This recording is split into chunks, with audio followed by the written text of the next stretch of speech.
Kell Brook will finally return to the ring after, what is it now, a year out? And in fact, it'll be longer than a year out by the time he actually steps foot in the ring on February 8th. His opponent will be a guy called Mark DeLuca, who is from the United States. I've never heard of him before, and we'll look at his record in just a second. As I say, February 8th in Sheffield. The venue will be the Fly DSA Arena. It says here, quote unquote, it'll be a bumper bill featuring Kid Galahad taking on Claudio Moreno, Terry Harper clashing with Eva Wallstrom, and the return of Dave Allen. It will be shown live on Sky Sports in the UK and DAZN in the US. I've seen a lot of people reacting negatively to this particular card, saying that it's one of the worst shows on paper that they can remember. Some people kind of jokingly saying it's like a typical Frank Warren show. It certainly isn't the strongest card on paper that I've seen, to put it mildly. I can't say that I'm hotly anticipating the show, but the main focus of it is Kell Brook. That's what this is all about, really, isn't it? It's about Kell Brook. Now, Brook has been out for a very long time, and there's a lot of speculation as to why he's been out for this long. Eddie Hearn has been questioned about it over the past 12 months, and Hearn just keeps saying that Brook needs a fight that's going to motivate him. You know, talking about big fights and this, that, and the other, and when he doesn't have a big fight, he struggles to get motivated. Well, this is not a big fight, is it, Mark DeLuca? So what's changed, Eddie? Why all of a sudden can Brook come back against this guy? Why couldn't he have fought a similar opponent to this 6 months ago? So there are questions about why Brook has been away for so long. There's a lot of speculation. And as far as I'm concerned, the speculation is perfectly reasonable. As long as people are not flat out accusing Brook of anything and saying they know for certain without having the evidence to back it up, if people want to speculate, perfectly fine as far as I'm concerned, because it is strange that he's been out in the ring for so long with seemingly no reasonable explanation as to why.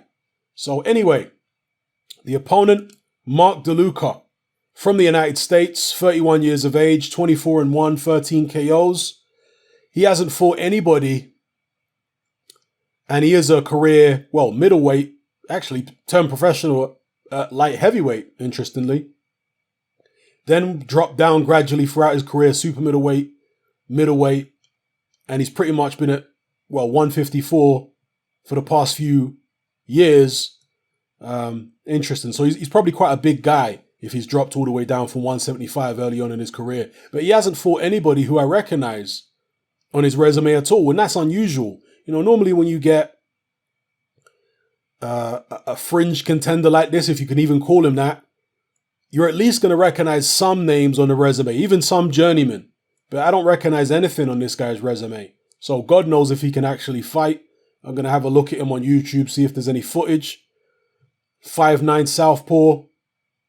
Record doesn't suggest he's a particularly prolific puncher. Although his alias, look at that, is the Bazooka, like Ike Quarte. So let me know what you guys think in the comment section below. Are you expecting Kell Brook to come back and look good? Or are you expecting him to maybe be a bit lackluster as he was in his fight against Michael Zarafa last time out? That was back in December 2018, so it's actually over a year now. Zarafa, to be fair, has turned out to be a little bit better than we first thought he was, because all the talk going into the Brook-Zarafa fight was that Zarafa was like a part-time boxer and Amir Khan was making fun of him, saying he was a stripper or something. That Brook was fighting a stripper. So, you know, people making fun and whatnot at the time, but Zarafa went on to beat Jeff Horn, stopped Jeff Horn in their first fight, and he's just lost a majority decision in their rematch. And considering the fact that Jeff Horn did beat Manny Pacquiao, and, you know, he went several rounds with Terence Crawford, Zarafa, maybe in retrospect, wasn't as bad as we first thought he was. So obviously he's only a fringe contender or whatever, but not as bad as we first thought. Is quite a tough guy. And Brook won convincingly, but he didn't look particularly impressive against Zarafa. Will he look more impressive against Mark DeLuca? Do any of you even care about Kell Brook anymore? Because a lot of people don't even care. You know, some people just look at Brook like, he's irrelevant now. Let's move on to different fighters. You know, in the welterweight division in the UK, we've got Josh Kelly coming through. So people are looking at individuals like that. But then again, there are some people who think, no, Brook has still got more left to give. If he can focus himself, I mean, this is a guy who beat Sean Porter, right? I mean, he beat Sean Porter more convincingly than Errol Spence did. And I know styles make fights. Obviously, Kell Brook lost to Errol Spence. But again, people are going to believe that if he can get himself focused, maybe he can have another decent run either at 154 or 147. Now, Eddie Hearn has been constantly saying that Brook should campaign at 154. I actually disagree. I know he's a very, very big welterweight, Kell Brook, but I just think the guys at 154 at world level are too big and strong for him. I think he's going to have to sacrifice and get down to 147 again and take this idea that he lost to Errol Spence because he was weight drained out of his mind, because that's something that Eddie Hearn's been running with. I don't buy it. Errol Spence wasn't 100% when he fought Kell Brook. He had to deal with, you know, different country, different time zone, hostile crowd, first really big fight in a foreign country and all that kind of stuff against the champion, the hometown favorite. Errol Spence wouldn't have been 100%.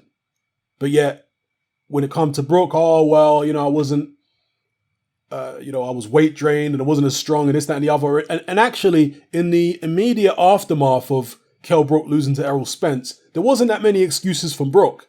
The excuses were mainly coming from Eddie Hearn. Yeah, him saying, oh, yeah, but he was this, that, and the other. No, I don't buy the excuses. He just lost to the better man. And he even said, actually, that he can make welterweight again after the Errol Spence fight in the immediate aftermath. And I think he should. I think he should drop back down to welterweight, try and make some fights with those PBC guys. If not, try target Terence Crawford again. And, well, let me not even mention who I was about to mention, because if we all keep talking about it, it'll probably never happen.